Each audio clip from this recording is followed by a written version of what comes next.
Did you see that? A ghost.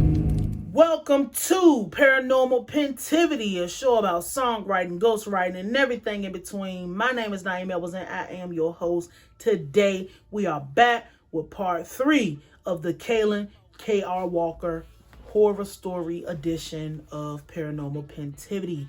Now, let's talk about his best friend and the incident that snowballed his life into hell. A long time ago, probably 2013, 2014, there was a person who came to one of KR's shows. His name is not important for the sake of this, but he is an important figure in this because this is the person who, I'm going to say what I think actually happened behind the scenes, but I can't tell you that before telling you how the fuck they met. Met at a show, or the guy went to a show and then DM'd KR and said, hey, I'm a photographer, I'm a big fan, I wouldn't want to know if I can take some pictures of you. KR was like, shit, I don't have no fucking photographer, I don't have no video man, come on. And being too trusting and being too something is a problem that motherfuckers really have in this industry when you're green.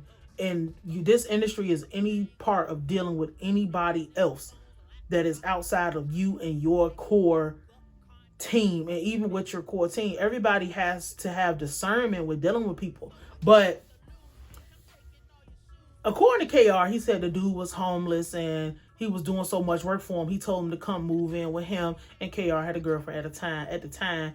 So they was all living together. I guess he broke up with the girlfriend or whatever. So they had been friends for 4 or 5 years or whatever. The dude started dating a girl who he had only been with the bitch for 6 months or whatever. And the girl fucking moves in to the apartment with them or whatever, right? Now, 2 months after Superfly comes out, they all in the house, right? Homeboy say, hey, I got to go run. I got a paid photo shoot. I need this money. KR's like, all good. Now, this nigga done left his bitch at home with his best friend. Now, anybody who know anything, first and foremost, as a bitch, why do you even want to be with a nigga who lives with another man? Like, not to be, rude or nothing like that, but like, what kind of bitch is you that think that, but whatever, they young and it is LA, so they probably broke or whatever. KR's just getting to the point where he's getting happy again. His career is at its peak. It is going the best that it can absolutely go for him since coming out of his depressive episode, right? But like I just said, what kind of bitch are you? And it comes out that she started dating the photographer, which is KR's best friend, because she really wanted to fuck KR. She really wanted to get next to him. It didn't have nothing to do with the other motherfucker. And a lot of that shit go on. You'll be thinking you really popping or you really somebody because you are a part of something that don't have nothing. It has something to do with you, but you are not the protagonist of the situation. You are not the Batman of the situation that you got going on.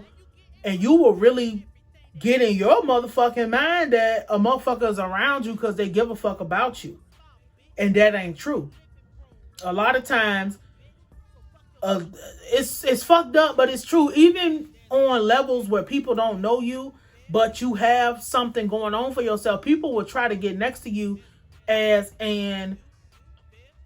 that would be their ulterior motive, would be to try to get to whatever you have. And obviously the photographer and KR are best friends. The video man and KR are best friends.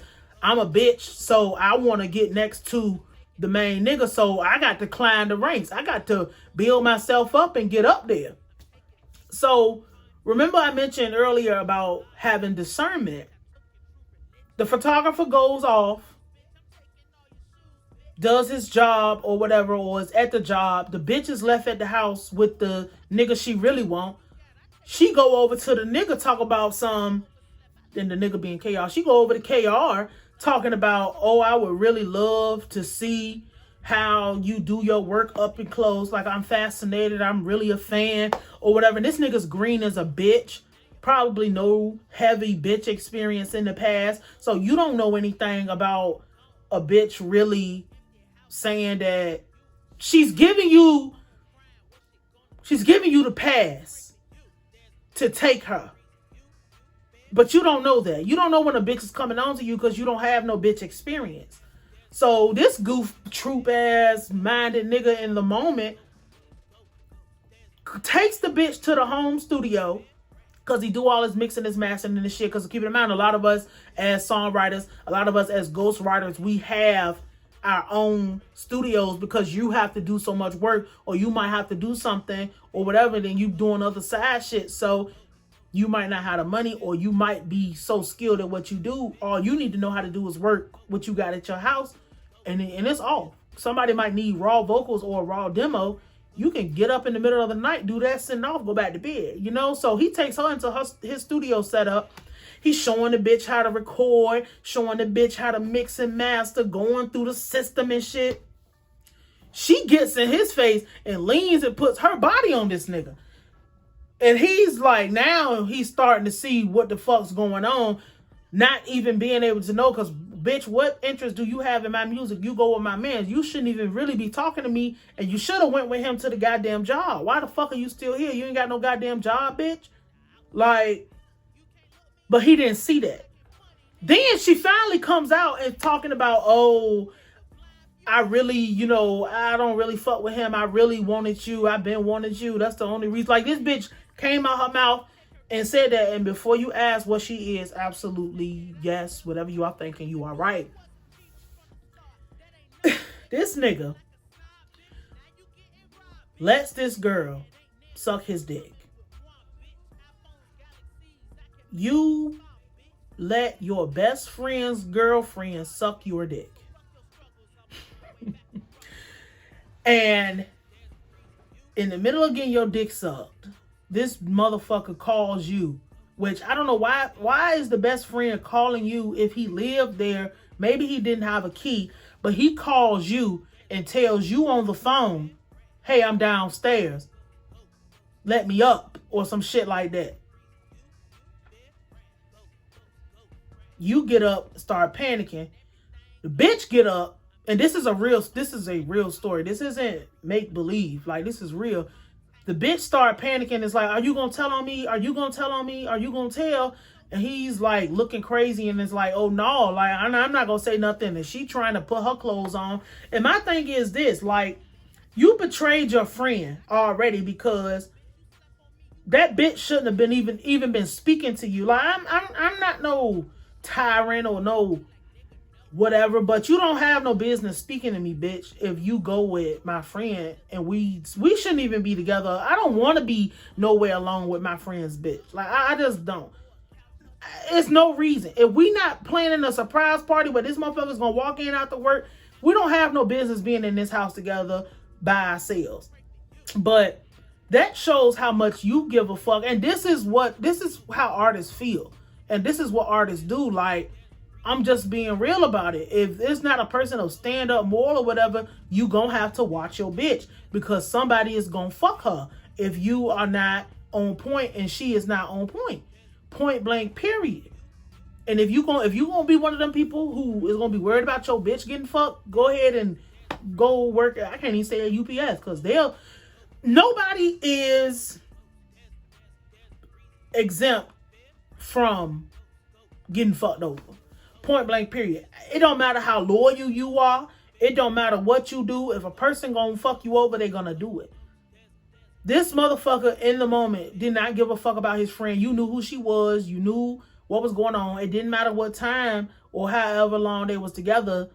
Your loyalty should have lied with him. And if you loved him and you gave a fuck about him, how you supposed to, especially being that I know you let the nigga move in and all that shit, but if we exchanging services, you don't have no business fucking me over if we doing business. But if you come in here, that's why I don't do that family shit unless it's really for real. Because if you my family and you my people and I'm gonna give you my loyalty. Your bitch is not even a thought on my mind. Don't care about her. The bitch damn near don't exist to me. It don't matter what you do to her. I'm gonna be for real. Like, that's just who I am. It don't matter what you do to her. I care about our relationship. I'm gonna be on your side. I might tell you wrong. I'm gonna tell you wrong, but I'm gonna be on your side. He didn't do that. You didn't give a fuck about your friend. And this is the event that really kicked off his downward spiral and downward slope into hell, because the friend comes up and is like, I think, no, he didn't come up. He went downstairs to let him in, and his friend is like, yo, what's wrong? What's wrong? What's wrong? What's going on? He's like, oh, nothing. And the bitch is playing like nothing ever happened. The bitch come down like nothing went place and nothing went down. And the dude is like, oh, okay, if something's wrong with you, let me know. In the back of his mind, he know what the fuck is going on. And then him and the girl, like the photographer and the girlfriend, went out. So there is a brief moment in time before, and I'm gonna have to stop right here because that's a whole nother part. That's a whole nother thing. But my thing is, you already, like, you would think that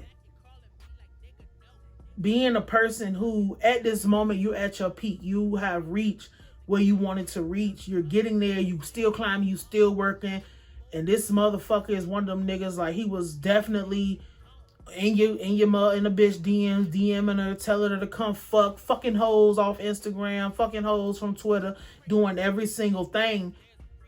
The one bitch you weren't supposed to touch is the reason why your motherfucking life is about to be sent to hell. And we're going to have to come back for tomorrow because I'm starting to get into what I want to talk about tomorrow. So this is Paranormal Pentivity, the Horror Story Edition. I will holla at you.